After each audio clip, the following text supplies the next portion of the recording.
The National Weather Service provides weather, water, and climate forecasts and warnings for the United States, its territories, adjacent waters, and ocean areas. They play an indispensable role in the protection of life and property and the enhancement of the national economy.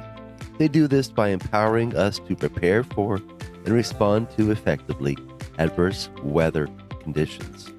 As one of the cornerstones of American safety, they are a key weather hero.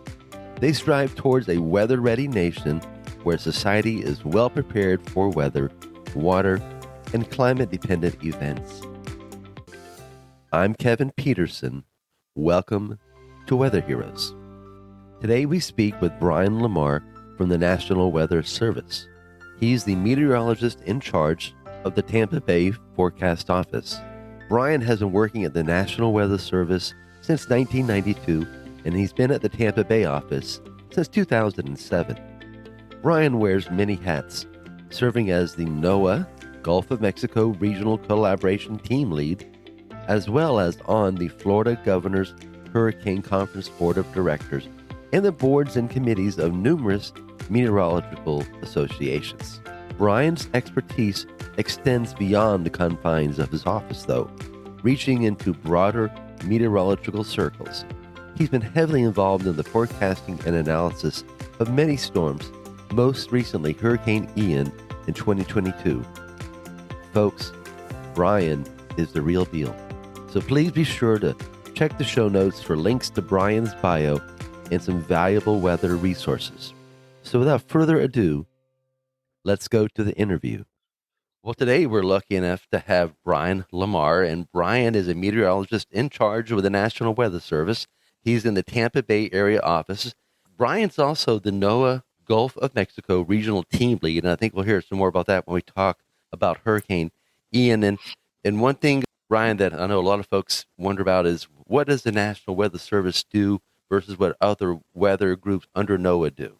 Well, thank you again, Kevin, for having me on the show, and definitely really appreciate the opportunity to talk about the National Weather Service. And looking at the National Weather Service as a whole, it's been 30 years since I've been with this amazing agency, and we have 122 weather forecast offices that make up the National Weather Service, and we cover the entire country. Every square inch of soil is within a National Weather Service area responsibility.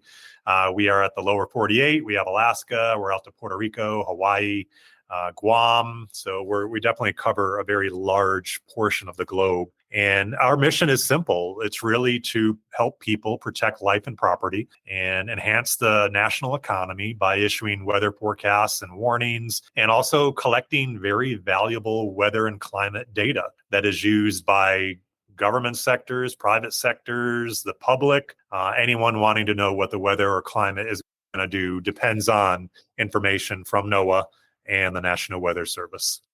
What would the role of the National Weather Service be compared to, like, say, to the National Hurricane Center in regards to forecasting and responding to Hurricane Ian?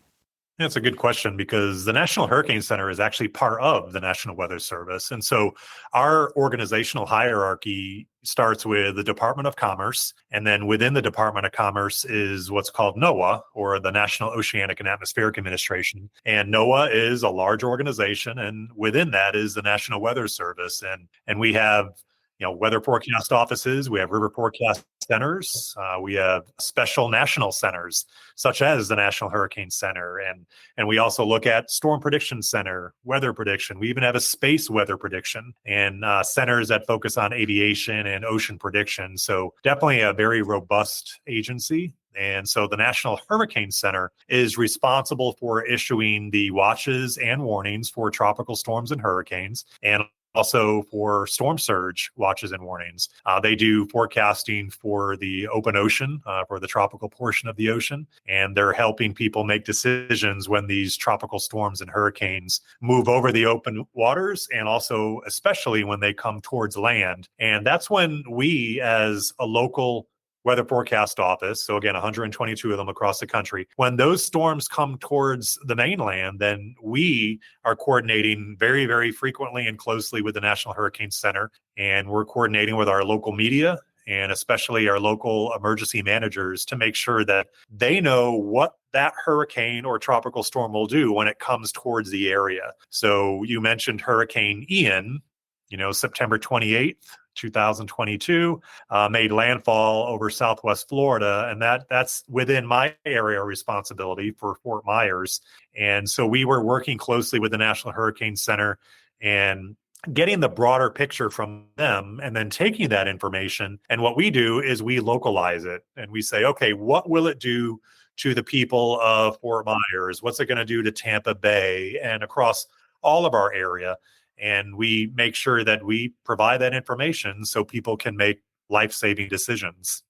Obviously, forecasting is such a difficult thing. I've heard it compared to rocket science. I believe it's probably tougher than rocket science because variables are changing.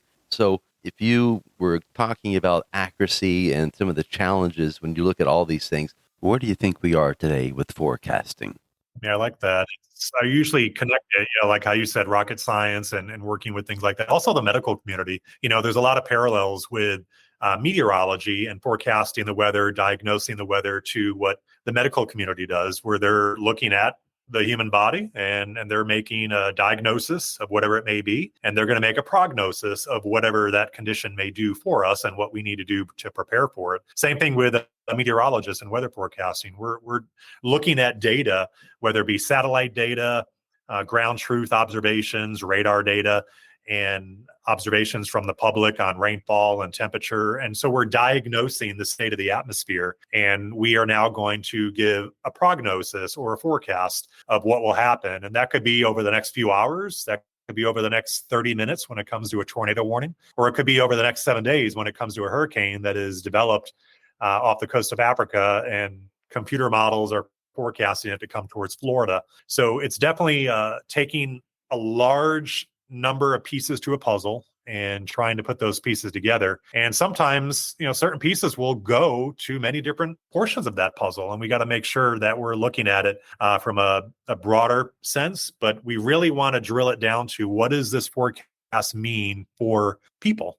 How are people going to be impacted? And those people could be, could be a farmer, it could be a pilot for a ship or an aircraft, or it could be someone just wanting to know, hey, what's the weather going to be, when I go out next weekend? And so we're really looking at many different pieces of data, and our local expertise as scientists and meteorologists and also electrical engineers. We have technicians that work with us in the National Weather Service that help keep the equipment running 24 hours a day. Imagine if your car was running 24 hours a day. I'm sure some vehicles could do it, some may not, some may last longer than others, but we have to make sure that our satellites are running 24 hours a day, and the radars and the automatic surface observing systems at airports. So it is looking at a big picture.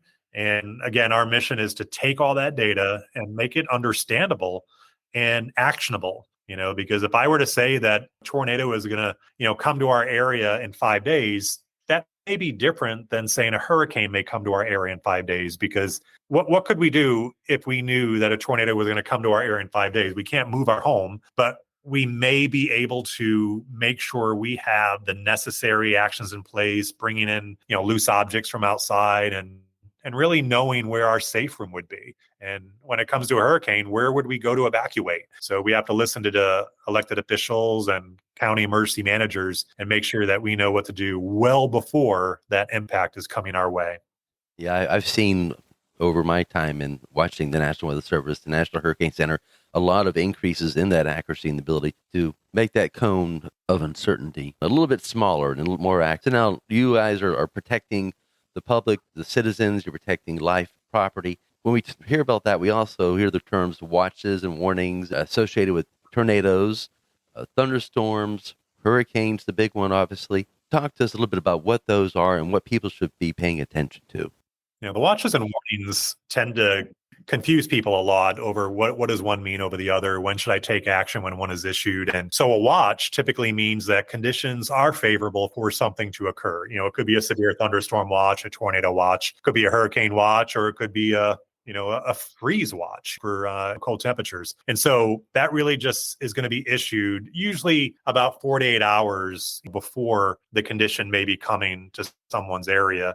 And so I'll use, again, hurricane watch as an example. So about, we try to get it out there, anywhere from, 36 to 48 hours. And that means that hurricane conditions are expected, within 48 hours. Now, the warning will mean, okay, that's a little bit less of a time period. So usually about that 24 to 36 hours, a warning will be issued. And that really means you need to have your cautionary measures in place. If you're going to be evacuating, you need to know where you're going to be going and get out by that time frame, because conditions are going to start deteriorating as we get into that tropical storm or hurricane, warning. And back to the accuracy a little bit, it kind of combines with this, where our 7 and 8 day forecast today is about as accurate as our 2-day forecast was, say, 30 years ago. So the science has really improved over the past few decades, and especially over the last 10 years with technology and artificial intelligence and machine learning, and just how our computer model power has really increased over the past 10 years. And what that does for us, we have a very significant role as the human forecaster. We're looking at the data, but there's so much more data nowadays that we can't process it as a human as fast as a computer can. So the computer models are really helping us crunch a lot of different data numbers, a lot of different data sets. And now the human forecaster is looking at that, and we're able to add our value expertise and really translate that technical information into something that's meaningful, and it's something that's actionable. And that helps people during that watch and warning phase because they can trust it more. So the February 2024 ENSO, or El Nino Southern Oscillation Outlook, talks about a pretty good chance, about 79%, that we'll transition to ENSO neutral by April to June.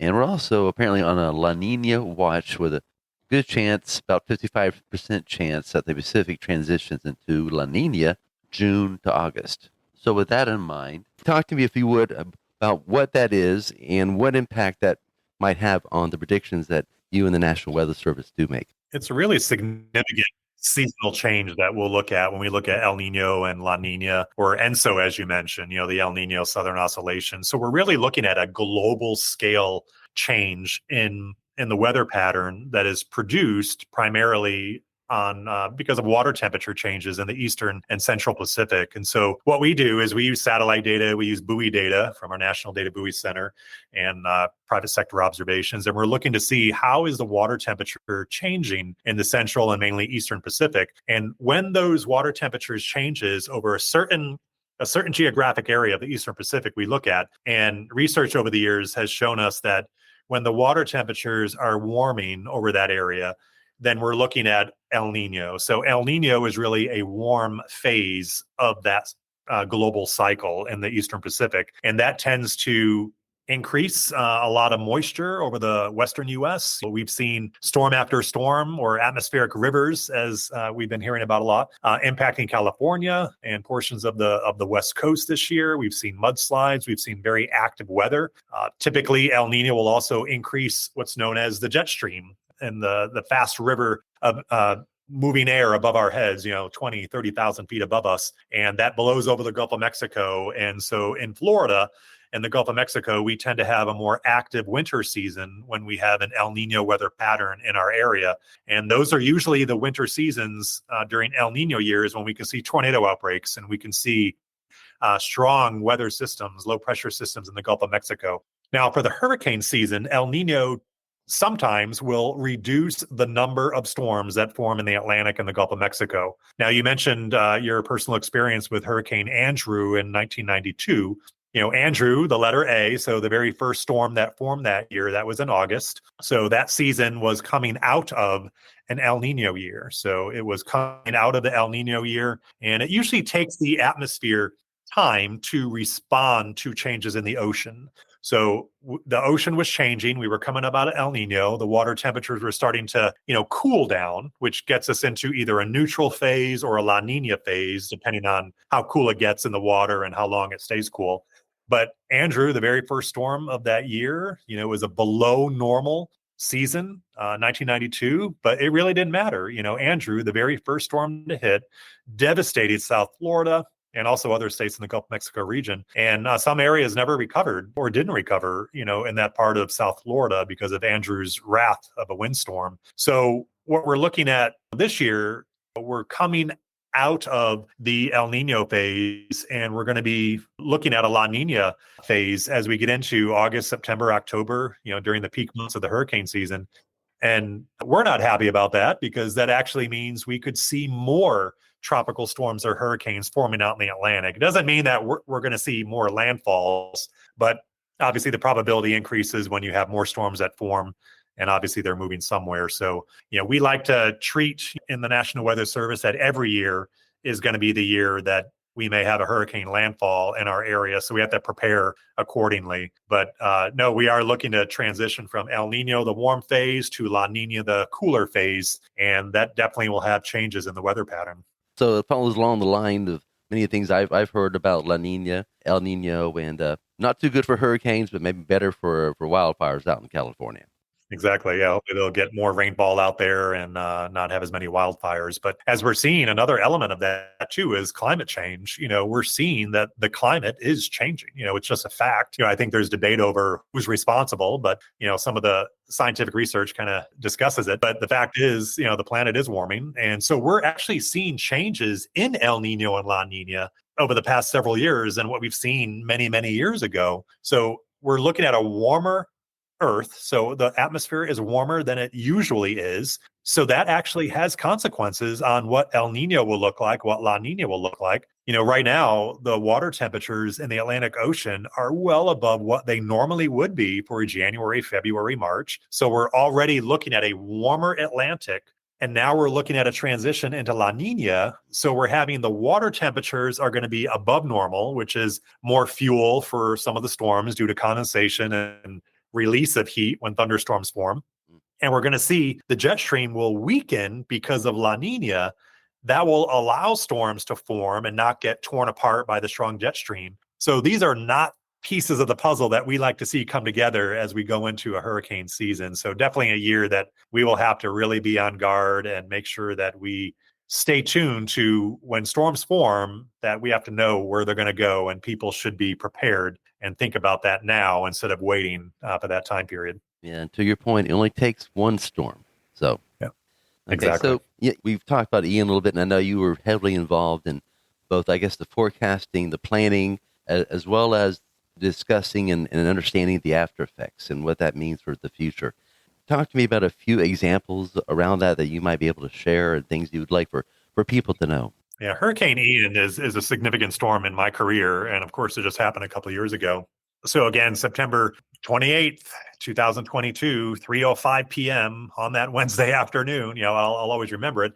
Hurricane Ian made landfall on Cayo Costa, which is pretty much the outer barrier island near Fort Myers. And then 30 minutes later, it came in and did another landfall, Punta Gorda area in Charlotte County. So again, those are all points in Southwest Florida. And Hurricane Ian was a beast of the storm. It was a very significant water storm, whether it be storm surge, where 36 people were killed. They drowned, to put it bluntly, in Fort Myers Beach. And there were, more fatalities from storm surge in Charlotte County. I believe a total of 42 people drowned from storm surge. And you're looking at farther inland, about 100 and over 150 people lost their lives from Hurricane Ian alone in Florida, and moving on up into South Carolina. Inland flooding. So again, Ian produced over 2 feet of rainfall in portions of central and southwest Florida, and people drowned far inland. Water was up over roof lines, and it was a very horrific event. And the National Weather Service and here in Tampa, we have a team of about 25 people. And again, we have weather offices in Miami, Key West, Melbourne, all across the state. And we worked closely with the National Hurricane Center in Miami to make sure the information reached the people that needed it. My office here, and myself, we were down there not long after the storm made landfall, and we were talking with people that were impacted and stayed, that survived. We talked to people that evacuated and came back, and we heard the horrific stories of the people that lost their life, that drowned from storm surge coming into the area. And I'm talking about the folks that are most vulnerable. These were people that were age, 70, 80 years of age and more, that had a difficult time leaving, maybe did not know how to leave. And for some people, they did not want to leave. And so there's that aspect too. So, I personally talked to someone who said that we knew that the storm was coming. We knew it was going to be bad, but we chose not to leave. And there's different elements to that. Some said that they didn't know where to go. So that's extremely hard to hear. There's some that said they didn't have the means to leave. So there's another aspect. And there's some people that said that we knew it was going to be bad and we were going to stay anyway. So those were the folks that would not have left no matter what we said. This was a category 5 off the coast, officially made landfall, very strong category 4. And some people were going to stay anyway. There were folks that I talked to that said never again. They went through it. They will never again go through it again. They will leave. And I could share many other horrific stories. I'll spare the audience of that, but very, very horrifying event for people that chose not to leave. Yeah, for Hurricane Andrew, because of the work I did, we did not leave, and I would leave next time. Yeah. When you go through that, you definitely don't want to go through it again. We work a lot with social scientists, two in particular from University of Alabama, Dr. Laura Myers and Dr. Chandra Clark. We work closely with them here at the National Weather Service in Tampa after Hurricane Ian. And they've done a lot of research on why people responded the way they did, why people chose to leave, why people did not choose to leave, and did they interpret National Weather Service information correctly, or do we need to change, all of that. And so it's very helpful to learn about, what can we do differently next time. Do they have any initial findings? Yeah, definitely. And so we did a panel at the Florida Governor's Hurricane Conference last May, and it was called The Psychology of Decision Making in Hurricanes. And so there were some people that chose not to leave because they have pets, and maybe pets were not allowed to go to shelters. A lot of shelters nowadays are allowing pets. We heard from people that said, they may have advanced aging ailments, could be dementia, could be Alzheimer's, Parkinson's, and they were afraid to leave because they felt that perhaps authorities would not let them go back to their homes. Maybe they would need to go to an assisted living, things like that. So there were actually people that felt they wouldn't be allowed to go back to their homes. And that fear was unfounded. They would be allowed to go back. And so it was just, again, the psychology aspect of evacuations. And there were also some of the underserved populations that felt that maybe they didn't have the means to leave and they didn't know where to go. So there's always going to be people that we can try to reach out to harder. And so that's working with emergency management, with media, with public health departments, anyone, and just kind of, again, it's a yearly thing we do every year, beating the drum and getting people to understand that, look at your neighbor's house, check and see, are they okay? Do they even know the storm's coming? Some people with Hurricane Ian specifically, the first forecast that came from the National Hurricane Center was on Friday, made landfall on Wednesday. And the very first forecast from the National Hurricane Center had Fort Myers for the landfall point. So it was a perfect forecast. Now, we all know that forecast changed. And you mentioned the cone, that cone of uncertainty. So as the days went on, Saturday, Sunday, that cone brought it up to Tampa, brought it up to the panhandle of Florida. And then it eventually started coming back down towards Fort Myers area. So some people, it's called anchoring, they'll tune in, they'll see that, oh, wait a minute, the landfall is now going to be in Tampa. I live in Fort Myers. I don't have to worry about it. And now they tune out. They don't watch it every single day to see the latest information. And so some of those folks were caught off guard when the track just started slowly moving a little bit more southward. There's an important thing to think about when it comes to the Florida coastline, or any coastline that has a north-south, coastline like Florida, Texas, and Carolinas. When you look at the distance between Fort Myers and Tampa, okay? So where I'm sitting right now in Ruskin, just southeast of Tampa, it's about 120 miles from here to Fort Myers. If you think of that cone, it's basically, the cone of uncertainty, and it's really showing people where the center of the storm will go. It tells you nothing about where the storm surge will be, where the heavy rain will be, where the strong winds will be. All it does is tell you where the center may go. And I think a lot of people get confused on that. They think if they're outside that cone by a mile, that they're safe. And that's absolutely false. And so if Hurricane Ian had wobbled just 20 miles to the west, okay, just 20 miles, that landfall would have been very close to Tampa Bay, 125 miles away. Because if you look at a map and just draw a line in 20 miles and now draw another line at a diagonal, you now cover a big chunk of the state of Florida. So whenever that cone is near you, you have got to listen to local authorities. If you're in an evacuation zone, get out. But realize that impacts can occur well outside. So most of the storm surge occurred outside the cone because storm surge typically occurs to the right of where the center is. Most of the flooding rain occurred right along the right-hand side of that cone. And we had hurricane force gusts here in Tampa, even with Hurricane Ian, and we're 120 miles away. So again, that cone is really focusing on where's the center going to be. But when it comes to hurricanes, the impacts can occur well outside that center. That's so true. Every forecast seems to have its own personality. And what I found is every storm, even if you think, oh, this is exactly like the last one, there's something a little different each time.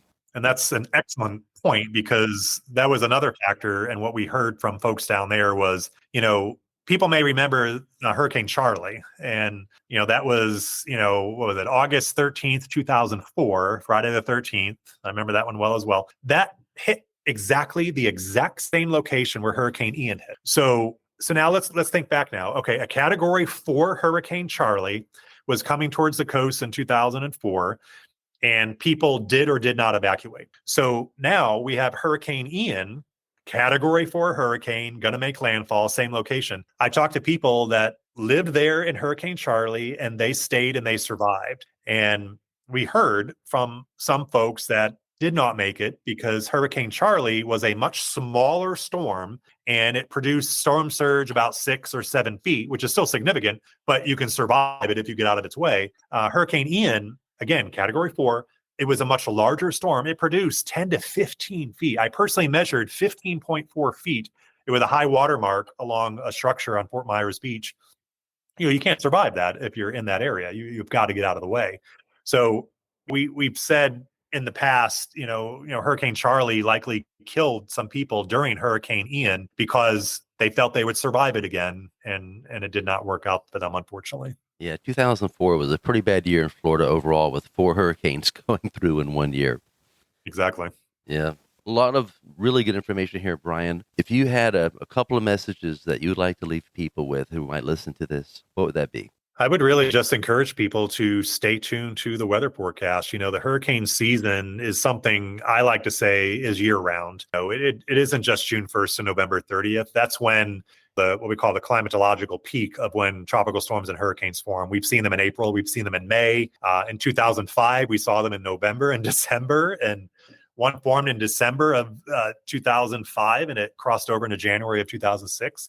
We exceeded all of the letters of the alphabet. We had to use the Greek alphabet back then. We no longer are going to be using the Greek alphabet because it got confusing during COVID, because some of the letters like Omicron and Delta were variants of the COVID virus. And so now we just have another list that we'll use. But I definitely would want people to really think about today, when you're listening to this podcast, no matter when you hear it, think about where would you go if a hurricane were to come your way? And where would you go if a tornado were to come your way? So, and for tornadoes, an interior room like a closet or a bathroom. If you're in a mobile home, you probably don't want to be in a mobile home when a tornado comes your way. So think about another area that you could go to, a friend's house or a more substantially built structure. But for hurricane country, definitely think about, what is your plan?